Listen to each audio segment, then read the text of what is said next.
आज के इस कार्यक्रम में मुझे आमंत्रित करने के लिए मैं अंबानी और रिलायंस परिवार को अपना आभार प्रकट करता हूं और साथ साथ अपनी शुभकामनाएं भी देता हूं। कई बार लोग कहते हैं धीरूभाई अंबानी के बारे में इतना कुछ लिखा पढ़ा जा चुका है, उनका जीवन तो एक खुली किताब है, हर साल वही किताब पढ़ने से दोहराने से क्या फायदा है। तो जवाब उसका यह है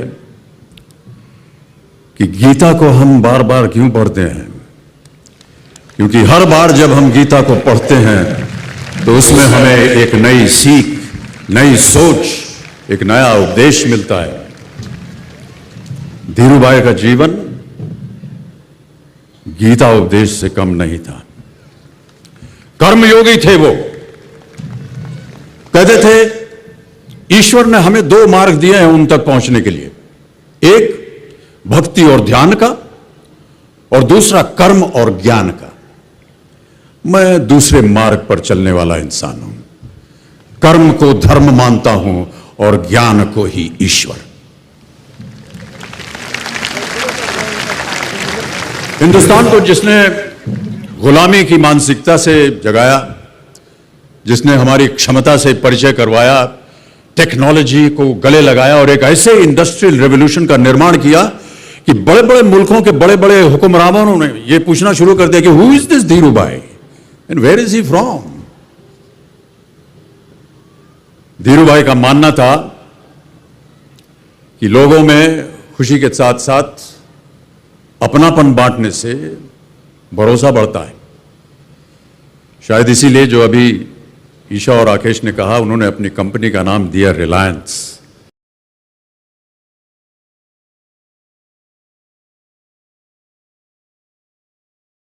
भरोसा।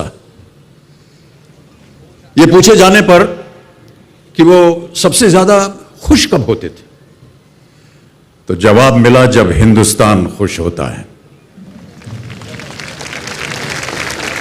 अपनी दौलत, अपनी संपत्ति को बांटना, यह उनका व्यक्तित्व था। छोटे से छोटे दफ्तर में पीएन से लेकर के होटल के कर्मचारियों, सड़क पर चलते आम आदमी को उन्होंने रिलायंस के शेयर्स बांटे और उन्हें धन बनाने का अवसर दिया। देवियों सज्जनों, मुझ पर भी एक बार उनकी दया दृष्टि पड़ी।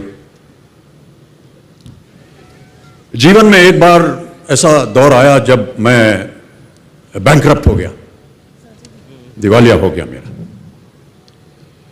मेरी बनाई हुई कंपनी घाटे में चली गई, करोड़ों का कर्जा चढ़ गया, मेरा व्यक्तिगत बैंक बैलेंस जीरो यानी शून्य हो गया। कमाई के सब जरिए बंद थे और सरकार की तरफ से घर पर कुर्की के छापे लग गए। ये बात धीरूभाई को पता चली। बिना किसी से पूछे या जाने उन्होंने अपने छोटे बेटे और मेरे मित्र अनिल से कहा, इसका बुरा वक्त है, इसे कुछ पैसे दे दो। अनिल ने मुझे आकर ये बताया, देवियों सज्जनों, जितना वो देना चाह रहे थे उससे मेरी सारी दुविधा और परेशानियां खत्म हो जाती। उनकी उदारता पर मैं भावुक हुआ, लेकिन मुझे लगा कि मैं उनकी उदारता को स्वीकार न कर पाऊंगा।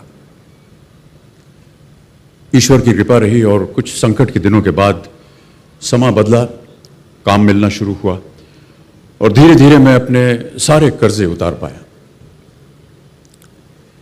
एक शाम धीरूभाई के निवास स्थान सी इवेंट पर एक दावत के अवसर पर मुझे भी आमंत्रित किया गया।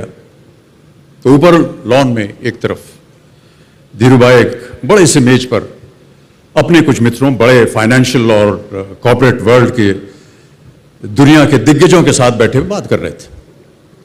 मुझ पर नजर पड़ी तो मुझे बुलाया और कहा, यहां मेरे साथ बैठो।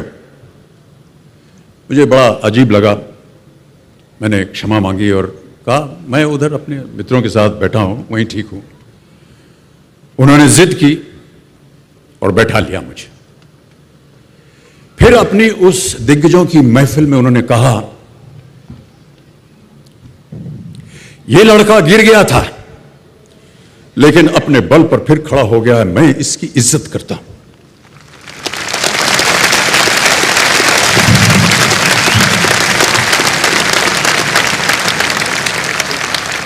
उनका ये व्यवहार और उनके वो शब्द मेरे लिए उस धनराशि से हजारों गुना ज्यादा मूल्यवान थे, जितना कि वे मुझे मेरी संकट से बाहर आने के लिए देने के लिए तैयार थे। ये उनका व्यक्तित्व। धीरूभाई अपने देशवासियों के लिए क्या मायने रखते थे, उस पर एक काल्पनिक, एक इमेजिनरी टेल को मैं यहां बयान करना चाहूंगा। दो बुजुर्ग कमरे में बैठे कुछ गंभीर बातें कर रहे थे और उसमें व्यस्त थे।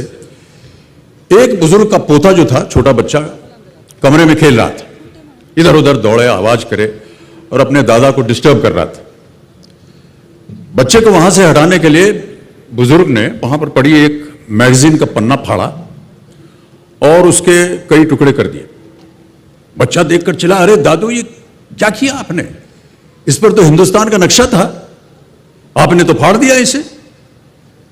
दादू ने बच्चे से कहा, चल जा तू जोड़ दे, जा जोड़ के लेके आ जा। बच्चे को कमरे से बाहर भेजने का उपाय अच्छा था और कुछ ही मिनटों में वो बच्चा वापस कमरे में और हाथ में जुड़ा हुआ पन्ना। दादू हैरान, पूछा इतनी जल्दी कैसे जोड़ दिया? बड़ा आसान था दादू, बच्चा बोला। इसके पीछे एक आदमी की तस्वीर थी, मैंने उस तस्वीर को जोड़ा और इंडिया अपने आप जुड़ गया। दादू ने पन्ना घुमाकर देखा, पीछे सारे इंडिया को जोड़ने वाले धीरूभाई अंबानी की तस्वीर थी। देवी और सज्जनों, नमस्कार और बहुत बहुत धन्यवाद आपका।